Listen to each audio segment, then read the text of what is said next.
ಬಾಗಲಕೋಟೆ ಜಿಲ್ಲೆ ಲೋಕೋಪಯೋಗಿ ಇಲಾಖೆ ಉಪವಿಭಾಗ ಹುನಗುಂದ ವತಿಯಿಂದ ಹುನಗುಂದ ಮತಕ್ಷೇತ್ರದ ಹುನಗುಂದ ಸುರಪುರ ರಾಜ್ಯ ಹೆದ್ದಾರಿ 60ಕ್ಕೆ ಸಂಪರ್ಕಿಸುವ ರಸ್ತೆಯ ಹುನಗುಂದ ಪಟ್ಟಣದ ಹಜರತ್ ಟಿಪ್ಪು ಸುಲ್ತಾನ ವರ್ತುಲದಿಂದ ಹಳೆ ತಹಶೀಲ್ದಾರ ಕಚೇರಿ ಮಾರ್ಗವಾಗಿ ರಾಷ್ಟ್ರೀಯ ಹೆದ್ದಾರಿಯ ವರ್ತುಲದವರೆಗಿನ 1.32 ಕಿಲೋಮೀಟರ್ವರೆಗಿನ ಮುಖ್ಯ ರಸ್ತೆಯ ಸುಧಾರಣೆ ಕಾಮಗಾರಿಯು ಸುಮಾರು 200 ಲಕ್ಷ ರೂಪಾಯಿಗಳ ವೆಚ್ಚದ ಭೂಮಿ ಪೂಜಾ ಕಾರ್ಯಕ್ರಮವು ದಿನಾಂಕ ಏಪ್ರಿಲ್ 10, 2025 ರಂದು ಅಪರಾಹ್ನ 12 ಗಂಟೆಗೆ ಕರ್ನಾಟಕ ವೀರಶೈವಲಿಂಗಾಯತ ಅಭಿವೃದ್ಧಿ ನಿಗಮದ ಅಧ್ಯಕ್ಷರು ಹಾಗೂ ಕ್ಷೇತ್ರದ ಶಾಸಕ ಡಾಕ್ಟರ್ ವಿಜಯಾನಂದ ಕಾಶಪ್ಪನವರ ಅಧ್ಯಕ್ಷತೆಯಲ್ಲಿ ಹಾಗೂ ಪುರಸಭೆ ಅಧ್ಯಕ್ಷೆ ಶ್ರೀಮತಿ ಭಾಗ್ಯಶ್ರೀ ರೇವಡಿರ ಉಪಸ್ಥಿತಿಯಲ್ಲಿ ಹುನಗುಂದ ಪಟ್ಟಣದ ಶ್ರೀಸಂಗಮೇಶ್ವರ ಕಲ್ಯಾಣ ಮಂಟಪದ ಪ್ರಾಂಗಣದಲ್ಲಿ ಜರುಗಿತು. ಈ ಕಾರ್ಯಕ್ರಮದಲ್ಲಿ ಲೋಕೋಪಯೋಗಿ ಇಲಾಖೆ ಹುನಗುಂದ ಉಪವಿಭಾಗದ ಇಒಗಳಾದ ಈರಯ್ಯ ಹಿರೇಮಠರು ಪ್ರಾಸ್ತಾವಿಕ ಪರ ಹಾಗೂ ಶಾಸಕ ಕಾಶಪ್ಪನವರು ತಮ್ಮ ಅಧ್ಯಕ್ಷೀಯ ಪರಮಾತುಗಳನ್ನಾಡಿ ಪ್ರಸ್ತುತ ರಸ್ತೆಯ ಸುಧಾರಣಾ ಕಾಮಗಾರಿಯು ಹುನಗುಂದ ಪಟ್ಟಣದ ಹಜರತ್ ಟಿಪ್ಪು ಸುಲ್ತಾನ ವೃತ್ತದಿಂದ ರಾಷ್ಟ್ರೀಯ ಹೆದ್ದಾರಿ 50ರ ಬೈಪಾಸ್ ವರ್ತುಲದವರೆಗೆ ರಸ್ತೆಯ ಅಗಲ 7 ಮೀಟರ ಮತ್ತು ಉದ್ದವು 820 ಮೀಟರ್ ಉದ್ದಿರಲಿದ್ದು, ನಂತರ ಈ 200 ಮೀಟರ ರಸ್ತೆಗೆ ಪರಗಣಿತದ ಪದರಗಳನ್ವಯ GSB 100 MM, DLC 150 MM, M40 grade, concrete 250 MM, side shoulder pavers 1.50 metre ಗುಣಮಟ್ಟದಾಗಿರುತ್ತದೆ ಎಂದು ಪ್ರಸ್ತಾಪಿಸಿದರು. ನಂತರ 620 ಮೀಟರ್ ಉದ್ದದ ರಸ್ತೆಗೆ ಪರಿಗಣಿಸಲ್ಪಟ್ಟ ವಿವಿಧ ಪದರಗಳ ವಿವರಾನ್ವಯ M40 grade, concrete 200 MM, side shoulder pavers 1.50 metre ಹಾಗೂ ರಸ್ತೆ ಸುರಕ್ಷತೆಗೆ ರೋಡ ಫರ್ನಿಚರ್ಸ ಪರಿಗಣಿಸಲ್ಪಟ್ಟಿದ್ದನ್ನು ಸೇರಿ ಇನ್ನಿತರ ಪದರಗಳ ಬಗ್ಗೆ ಪ್ರಸ್ತಾಪಿಸಿದರು. ನಂತರ ಶಾಸಕ ಕಾಶಪ್ಪನವರರು ತಮ್ಮ ಹಿಂದಿನ ಅಧಿಕಾರಾವಧಿಯಲ್ಲಿ 3ನೇ ಹಂತದ ನಗರೋತ್ಥಾನ ಯೋಜನೆಯಡಿಯಲ್ಲಿ ಮತ್ತು ಪ್ರಸಕ್ತ ಅಧಿಕಾರಾವಧಿಯಲ್ಲಿ ಕೈಗೊಂಡ ಸಿಸಿರಸ್ತೆ ಸೇರಿ ಇತರೆ ಕಾಮಗಾರಿಗಳ ಬಗ್ಗೆ ಪ್ರಸ್ತಾಪ ಮಾಡಿದರು. ನಂತರ ವಾರದ 24 ಗಂಟೆ ಕುಡಿಯುವ ನೀರಿನ ಕಾಮಗಾರಿ ಹಾಗೂ 4ನೇ ಹಂತದ ನಗರೋತ್ಥಾನ ಯೋಜನೆಯಡಿಯಲ್ಲಿ ಬಹಳಷ್ಟು ಬಡಾವಣೆಗಳಲ್ಲಿ ಸಿಸಿರಸ್ತೆ ಮತ್ತು ಮೂಲಸೌಕರ್ಯಗಳನ್ನು ಅಭಿವೃದ್ಧಿಪಡಿಸಿದ್ದನ್ನು, ನಂತರ ಅಲ್ಪಸಂಖ್ಯಾತ ಕಲ್ಯಾಣ ಸಚಿವ ವಿಜೆಟ್ ಜಮೀರ್ ಅಹಮದ್ ಖಾನರು ಸುಮಾರು 5 ಕೋಟಿ ಅನುದಾನ ನೀಡಿ ಕ್ಷೇತ್ರದ ಅಲ್ಪಸಂಖ್ಯಾತ ಕಾಲೋನಿಗಳ ಮೂಲಸೌಕರ್ಯಾಭಿವೃದ್ಧಿಯನ್ನು ಕೈಗೊಂಡ ಬಗ್ಗೆ ಮತ್ತು ಪ್ರಸಕ್ತ ಸಾಲಿನ ರಾಜ್ಯ ಸರ್ಕಾರ ಆಯವ್ಯದಲ್ಲಿ ಸುಮಾರು 19 ಕೋಟಿ ರೂಪಾಯಿಗಳ ವೆಚ್ಚದಲ್ಲಿ ತಾಯಿ ಮಕ್ಕಳ ಆಸ್ಪತ್ರೆಯು 2026 ಸಾಲಿನಲ್ಲಿ ಉದ್ಘಾಟನೆಗೊಳ್ಳಲಿದೆ ಎಂದು ವಿಶ್ವಾಸ ವ್ಯಕ್ತಪಡಿಸಿದರು. ನಂತರ ತಮ್ಮ ತಂದೆ ತಾಯಿಯವರ ಅಧಿಕಾರಾವಧಿಯಲ್ಲಿ 100 ಹಾಸಿಗೆವರೆಗೆ ಮೇಲ್ದರ್ಜೆಗೇರಿದ್ದು, ತಮ್ಮ 2013ರ ಅಧಿಕಾರಾವಧಿಯಲ್ಲಿ ಬ್ಲಡ್ ಬ್ಯಾಂಕ್ ನಿಧಿ ಸ್ಥಾಪನೆ ಮತ್ತು ಎಲ್ಲ ವಿಭಾಗಕ್ಕೆ ತಜ್ಞ ವೈದ್ಯರ ನೇಮಕ ಹಾಗೂ ಇಸಿಯು ಡಯಾಲಿಸಿಸ್ ವ್ಯವಸ್ಥೆ ಹಾಗೂ ಪ್ರಸಕ್ತ ಸಾಲಿನಲ್ಲಿ 1.5 ಕೋಟಿ ವೆಚ್ಚದಲ್ಲಿ ಕೈಗೊಂಡ ಅಭಿವೃದ್ಧಿ ಮತ್ತು ಪಟ್ಟಣದ ಕೊಂಡದ ಕೆರೆ ಅಭಿವೃದ್ಧಿ ಸೇರಿ 10 ಹಲವು ಅಭಿವೃದ್ಧಿಗೊಂಡ ಯೋಜನೆಗಳನ್ನು ಪ್ರಸ್ತಾಪಿಸುತ್ತಾ ಹುನಗುಂದ ಇಳಕಲ್ಲ ಉಭಯ ನಗರಗಳನ್ನು ಮಾದರಿ ನಗರವನ್ನಾಗಿಸುವುದೇ ತಮ್ಮ ಗುರಿಯಾಗಿದೆ ಎಂದು ಘೋಷಿಸಿದರು. ಈ ಒಂದು ಕಾರ್ಯಕ್ರಮದಲ್ಲಿ ಪುರಸಭೆ ಉಪಾಧ್ಯಕ್ಷೆ ರಾಜವ್ವ ಬದಾಮಿ, ಹಿರಿಯ ಮುಖಂಡರಾದ ಶಿವಾನಂದ ಕಂಠಿ, ಶೇಖರಪ್ಪ ಬಾದವಾಡಗಿ, ಸಂಗಣ್ಣ ಗಂಜಿಹಾಳ, ಸಂಜೀವ ಜೋಶಿ, ರಾಜ್ಯ ಮುಸ್ಲಿಂ ಯೂನಿಟಿಯ ಅಧ್ಯಕ್ಷರಾದ ಜಬ್ಬಾರ ಕಲಬುರ್ಗಿ, ಜಿಲ್ಲಾ ವಕ್ಫ್ ಸಲಹಾ ಸಮಿತಿಯ ಅಧ್ಯಕ್ಷರಾದ ಮಹಿಬೂಬ ಸಾಬ ಸರ್ಕಾವತ್ ಸೇರಿ ಇತರರು ವೇದಿಕೆ ಅಲಂಕರಿಸಿದರೆ, ಇತರೆ ಕಾಂಗ್ರೆಸ್ ಪಕ್ಷದ ಕಾರ್ಯಕರ್ತರಾದ ಮಹಾಂತೇಶ ಮದರಿ, ಶಿವರಾಜ ಪಾಟೀಲ, ಮಲ್ಲಿಕಾರ್ಜುನ ಅಂಟರದಾನಿ ಸೇರಿದಂತೆ ಇತರರು ಉಪಸ್ಥಿತರಿದ್ದರು. Loknayak Kannada news bureau report Hungund. ರಾಜ್ಯ ಹೆದ್ದಾರಿ 60 ಕಿಲೋಮೀಟರ್ 50ರಿಂದ 1.3 ಕಿಲೋಮೀಟರ್ ಅಂದರೆ 850 ಮೀಟರ್ ರಸ್ತೆಯನ್ನು ಸುಧಾರಣೆ ಮಾಡುವ ಕಾಮಗಾರಿ.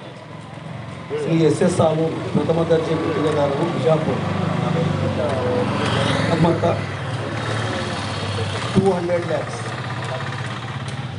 ಟಿಪ್ಪು ವೃತ್ತದಿಂದ ರಾಷ್ಟ್ರೀಯ ಹೆದ್ದಾರಿ 50ರ ಬೈಪಾಸ್ NH ವರೆಗೆ ಕೂಡು ರಸ್ತೆ 850 ಮೀಟರ್ ಉದ್ದ, 7 ಮೀಟರ್ ಅಗಲ, 200 ಮೀಟರ್ ಉದ್ದದ ರಸ್ತೆಗೆ ಪರಿಗಣಿಸಿದ ವಿವರ GSB 100 mm, DLC 150 mm, M40 grade concrete 250 mm, side shoulder pavers 1.5 metre 5 feet side footpath pavers ಮಾಡ್ತೀವಿ.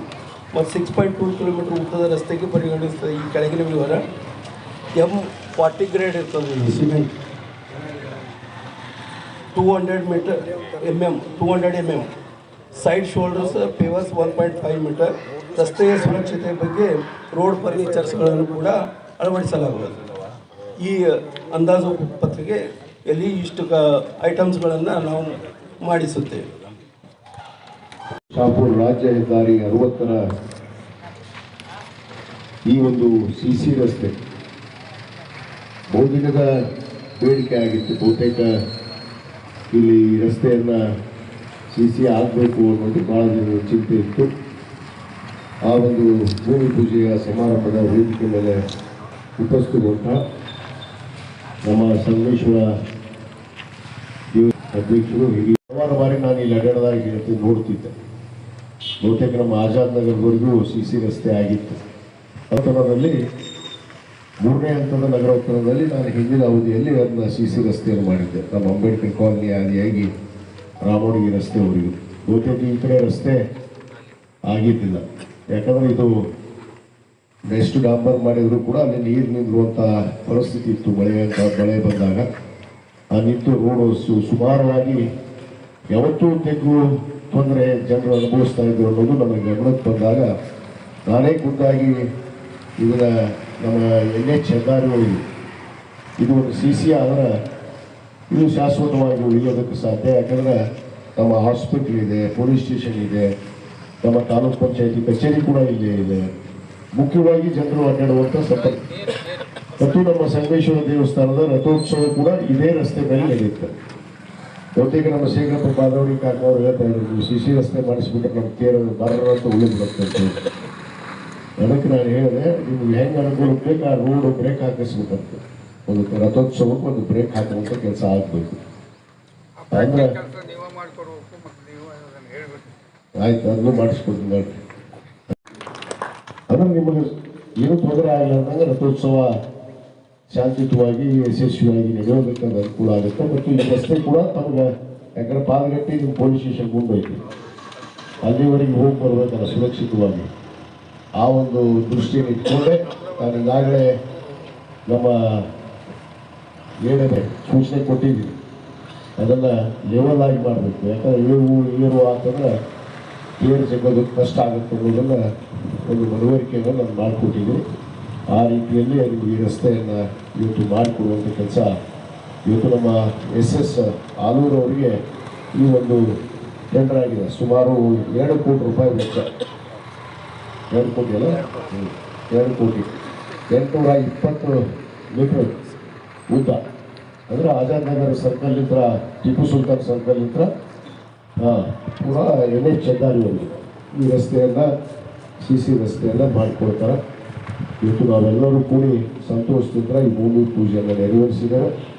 ಈ ರೀತಿಯ ಅಭಿವೃದ್ಧಿ ಕೆಲಸಗಳು ಹುಡುಗನಲ್ಲಿ ಬಹುತೇಕ ನಿಮಗೆ ಗೊತ್ತಿರುವ ಹಾಗೆ 24/7 ಕುಡಿಯುವ ನೀರಿನ ವ್ಯವಸ್ಥೆ ಕೂಡ ಇವತ್ತು ಪ್ರಗತಿಯಲ್ಲಿದೆ. ಮತ್ತು ನಗರೋತ್ಥಾನ 4ನೇ ಹಂತ ಈಗಾಗಲೇ ಎಲ್ಲ ಕಡೆಗೆ ಬಹಳಷ್ಟು ಬಡಾವಣೆಗಳಿಗೆ ರಸ್ತೆ ಇರಲಿಲ್ಲ, CC ರಸ್ತೆ ಇರಲಿಲ್ಲ. ಮತ್ತು ನಮ್ಮ ಅಲ್ಪಸಂಖ್ಯಾತ ಕಲ್ಯಾಣ ಇಲಾಖೆಯಿಂದ ಕೂಡ ನಮ್ಮ ಮಾನ್ಯ ಜಮೀರ್ ಅಹಮದ್ ಖಾನ್ ಅವರು ಈಗಾಗಲೇ ಸುಮಾರು 5 ಕೋಟಿ ರೂಪಾಯಿಯನ್ನು ನಮಗೆ ಹುಡುಗನ ಮತಕ್ಷೇತ್ರಕ್ಕೆ ನೀಡಿದ್ದಾರೆ. ಅದು ವಿಶೇಷವಾಗಿ ಅಲ್ಪಸಂಖ್ಯಾತ ಕಾಲನಿ ಅಭಿವೃದ್ಧಿಗೋಸ್ಕರನೇ. ಅದು CC ರಸ್ತೆ ಆಗಿರ್ಬೋದು, ಡ್ರೈನ್ ಆಗಿರ್ಬೋದು, ದರ್ಗಾಗಳಾಗಿರ್ಬೋದು, ಮಸೀದಿಗಳಾಗಿರ್ಬೋದು, ಇಂಥದಕ್ಕೆ ಅಲ್ಪಸಂಖ್ಯಾತ ಕಲ್ಯಾಣ ಇಲಾಖೆಯಿಂದ ಈಗಾಗಲೇ 5 ಕೋಟಿಯಲ್ಲಿ ಈಗಾಗಲೇ ನಾವು ಅನೇಕ CC ರಸ್ತೆಗಳನ್ನು ತೆಗೆದುಕೊಂಡಿದ್ದೀವಿ. ಆ ಕಾಮಗಾರಿ ಪ್ರಗತಿಯಲ್ಲಿದೆ. ಇನ್ನೂ ಹಲವಾರು ಅಭಿವೃದ್ಧಿ ಕೆಲಸಗಳು ಇವತ್ತು ನಡೀತಾ ಇದೆ. ಬಹುತೇಕ ನಿಮಗೆ ಹುಡುಗೊಂದು ನಗರಕ್ಕೆ ಒಂದು ಸಂತೋಷ ಅಂದರೆ ನಿಮ್ಗೆ ಒಂದು ಕೆರೆ ಇತ್ತು. ಬಹುತೇಕ ಇಲ್ಲಿ ಹಿಂದೆ ಒಂದು ಕೆರೆ ಇತ್ತು, ಆದರೆ ಯಾರ್ಯಾರೋ ಏನೇನೋ ಮಾಡಿ ಹಸ್ತಾಂತರ ಮಾಡಿ ಆ ಕೆರೆಯನ್ನು ಕೂಡ ಅಭಿವೃದ್ಧಿಪಡಿಸೋದಕ್ಕೆ ಈಗಾಗಲೇ ನಾವು ಕ್ರಮವನ್ನು ಕೈಗೊಂಡಿದ್ದೀವಿ. ಕೆಲವೇ ದಿನಗಳಲ್ಲಿ ಒಂದು ಸುಂದರವಾದ ಕೆರೆ ಕೂಡ ನಿರ್ಮಾಣ ಆಗುತ್ತೆ. ಅಂದರೆ ಸಾರ್ವಜನಿಕರಿಗೆ ಬಹುತೇಕ ಇಲ್ಲಿರುವಂಥ ರೈತಾಪಿ ವರ್ಗ ಒಂದು ಕೆರೆ ಅನ್ನೋದು ಬಹಳ ಮುಖ್ಯ. ಆ ಕೆರೆ ಇತ್ತಂದ್ರೆ ನಾವೆಲ್ಲರೂ ಅಲ್ಲಿ ಏನು ವಾಕಿಂಗ್ ಮಾಡ್ಬೋದು, ಜಾಗಿಂಗ್ ಮಾಡ್ಬೋದು. ಬೆಳಗಿನ ಜಾವ ನಮಗೆಲ್ಲರಿಗೂ ಹೋಗೋದಕ್ಕೆ ಒಂದು ವಾಕಿಂಗ್ ಟ್ರ್ಯಾಕ್, ಅದ್ರ ಜೊತೆಗೆ ಅಂತರ್ಜಲ ಕೂಡ ಹೆಚ್ಚುವಂಥದ್ದು.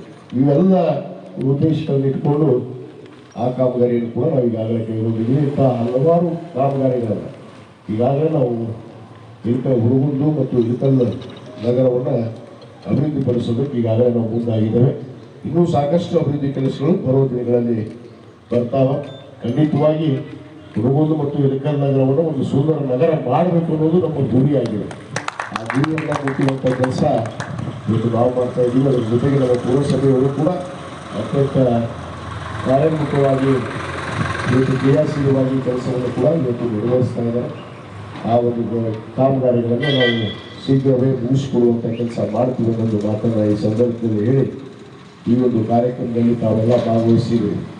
ನಾವು ಎಲ್ಲರಿಗೂ ಕಾರ್ಯಕ್ರಮದ ಪರವಾಗಿ, ಇಲಾಖೆಯ ಪರವಾಗಿ ನಾನು ಎಲ್ಲರಿಗೂ ಧನ್ಯವಾದ. Mother and child health centre ಅಂತೇಳಿ 50 ಖಾಸಗಿ ಆಸ್ಪತ್ರೆಯನ್ನು ಈಗಾಗಲೇ ಸರ್ಕಾರ ಈ ವರ್ಷದ ಆಯವ್ಯಯದಲ್ಲಿ ಮಂಜೂರಾತಿಯಾಗಿದೆ. ಸುಮಾರು 19 ಕೋಟಿ ರೂಪಾಯಿ ವೆಚ್ಚದಲ್ಲಿ ಆ ಒಂದು ಆಸ್ಪತ್ರೆ ತಯಾರಾಗುತ್ತೆ. ಅದಕ್ಕೆ ನಾವು ವಿಶೇಷವಾಗಿ ನಮ್ಮ PWD ಜಾಗದಲ್ಲೇ ಕಟ್ಟಬೇಕು ಅಂತೇಳಿ ಒಂದು ವಿಚಾರ ಮಾಡಿದ್ದೀವಿ. ಯಾಕಂದರೆ ಇಲ್ಲೇ ಈ ಜಾಗದಲ್ಲೇ ಇಲ್ಲಾದರೆ ಭಾಳ ಅನುಕೂಲ ಆಗುತ್ತೆ ಅನ್ನೊಂದು ವಿಚಾರ ಮಾಡಿದ್ವಿ. ನೋಡೋಣ. ಅದು ಮೊದಲು ನಮ್ಮ ತಂದೆಯವರಿದ್ದಾಗ 50 ಇತ್ತು, ನಮ್ಮ ತಾಯಿಯವರ ಮೇಲೆ ಆದಾಗ 100 ಹಾಸಿಗೆ ಆಸ್ಪತ್ರೆ ಆಯಿತು. ಅದಕ್ಕೆಲ್ಲ ಸೌಕರ್ಯಗಳನ್ನು ನೀವು ಉದಾಹರಣೆಗೆ ಒಂದು ಮಾತು ಹೇಳ್ತೀವಿ. ಬ್ಲಡ್ ಬ್ಯಾಂಕ್ ನಾನು ಮಾಡಿದ್ದೆ 2013-14 ಸಾಲಿನಲ್ಲಿ. ಆ ಬ್ಲಡ್ ಬ್ಯಾಂಕ್ಸ್ ಕೂಡ ಬಂದಿತ್ತು 5 ವರ್ಷ. ನಾನು ಬಂದ ಮೇಲೆ ಅದು ಲೈಸೆನ್ಸ್ ರಿನ್ಯೂವಲ್ ಮಾಡಿಸಿ ಮತ್ತೆ ನಾನು ಬ್ಲಡ್ ಬ್ಯಾಂಕ್ ಪ್ರಾರಂಭ ಮಾಡಿದ್ದೀನಿ. ICU ಪ್ರಾರಂಭ ಇದೆ. ವೈದ್ಯರು ಎಲ್ಲ ವೈದ್ಯರು ಇಲ್ಲಿದ್ದಾರೆ ನಮ್ಮ ಆಸ್ಪತ್ರೆ. ಡಯಾಲಿಸಿಸ್ಸು ನಾನು ತಂದಿದ್ದೀನಿ, ಬ್ಲಡ್ ಬ್ಯಾಂಕು ನಾನು ಮಾಡಿದ್ದೀನಿ. ಮತ್ತು ಈಗಾಗಲೇ ಅಭಿವೃದ್ಧಿ ಮಾಡೋದಕ್ಕೆ ಆಸ್ಪತ್ರೆಗೆ ಸುಮಾರು 1.5 ಕೋಟಿ ರೂಪಾಯಿ ಈ ವರ್ಷದ ಅವಧಿಯಲ್ಲಿ ನಾವು ಏನು ಮೂಲಭೂತ ಸೌಕರ್ಯಗಳು ಆಸ್ಪತ್ರೆಯಲ್ಲಿ ಏನೇನು ಬೇಕಾಗಿತ್ತು ಆ ಆಸ್ಪತ್ರೆಗೆ ಎಲ್ಲ ರೀತಿ ಅಭಿವೃದ್ಧಿಯನ್ನು ಈಗಾಗಲೇ ನಾವು ಪಡಿಸಿದ್ದೇವೆ. ಮತ್ತು ಈ MCH ಹಾಸ್ಪಿಟಲ್ ಕೂಡ ಬಹುತೇಕ ಈ ವರ್ಷ ನಾವು ಪ್ರಾರಂಭ ಮಾಡ್ತೀವಿ. ಈಗಾಗಲೇ ಮಂಜೂರಾತಿ ಆಗಿದೆ, ಈ ವರ್ಷ ಪ್ರಾರಂಭ ಮಾಡ್ತೀವಿ. ಅದನ್ನು ಕೂಡ ಬಹುತೇಕ ಈ 2026 MCH ಹಾಸ್ಪಿಟಲನ್ನು ಉದ್ಘಾಟನೆ ಮಾಡ್ತೀವಿ. ಮತ್ತೊಮ್ಮೆ ಎಲ್ಲರಿಗೂ ಈ ಒಂದು ಕಾರ್ಯಕ್ರಮದ ನಂತರ ಅಲ್ಪೋಪಹಾರವನ್ನು ಸ್ವೀಕರಿಸಿಕೊಂಡು ಹೋಗ್ಬೇಕಂತ